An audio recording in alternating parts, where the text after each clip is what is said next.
சின்ன குழந்தைகள் அருமையாக நடித்த நாடகம் மூலம் கற்றுக்கொள்ளும் பாடம். சிங்கம், சிறுத்தை,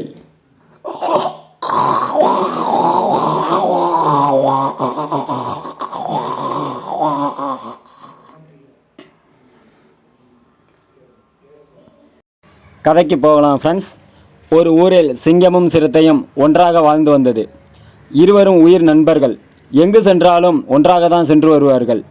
ஒரு முறை சிங்கமும் சிறுத்தையும் காட்டிற்கு வேட்டையாடச் சென்றது. வேட்டையில் எந்த ஒரு உணவும் கிடைக்கவில்லை. சிங்கத்துக்கும் சிறுத்தைக்கும் சரியான பசி எடுத்துவிட்டது. காடு முழுவதும் உணவை தேடி அலைந்தது.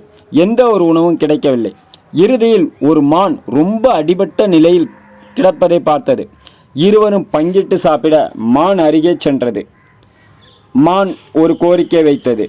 என்னை சாப்பிட வேண்டுமென்றால் சாப்பிட்டு கொள்ளுங்கள், ஆனால் இருவரில் யார் திறமைசாலி என்று நிரூபித்த பிறகு சாப்பிடுங்கள் என்றது.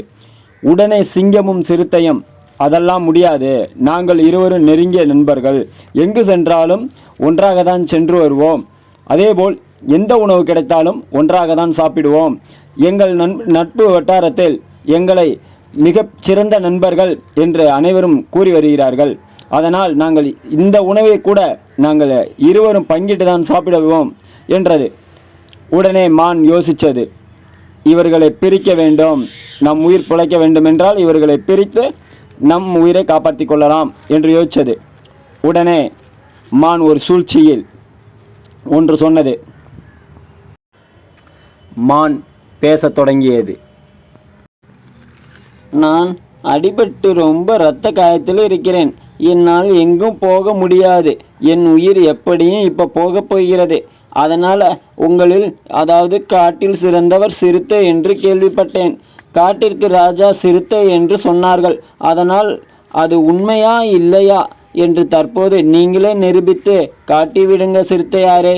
உடனே சிறுத்தை, மான் சொல்வதை போல் நாமும் காட்டிற்கு ராஜா ஆகிவிடலாம், சிங்கத்திடம் சண்டை போட தயாரானது. சிங்கமும் மான் சொன்ன பொய்யை நம்பி யோசித்தது. இந்த சிறுத்தை நம்மோடு நண்பனாக இருக்கட்டும் என்று விட்டால் ஊரெல்லாம் இதுபோல் ராஜா என்று சொல்லி கொண்டு இருக்கிறது. அப்படி என்று யோசித்து, ஏ சிறுத்தையாரே, ராஜா என்று ஊரெல்லாம் சொல்லிக் கொண்டிருக்கிறாயா என்று பாய்ந்தது. சிங்கமும் சிறுத்தையும் சண்டை போட தொடங்கின. சண்டை காடே கிடுகிடு கிடுகிடு என்றது. காட்டில் உள்ள மிருகங்கள் அனைத்தும் பயந்து போய் மிருகங்கள் அனைத்தும் அங்கும் இங்கும் அலைமோதின. பயங்கரமான சண்டை நடந்தது. காடு கிடுகிடு என்றது. இந்த சண்டையை பார்த்த மான் சந்தோஷத்தில் இருந்தது. எப்படியும் இவர்கள் இருவரும் சண்டையிட்டு வலியிழந்து விடுவார்கள், நாம் தப்பித்து கொள்ளலாம் என்று மான் நினைத்தது. இறுதியில் இரண்டு மிருகமும் வலியிழந்து சாப்பிடக்கூட தெம்பில்லாமல் அங்கிருந்து சென்றது.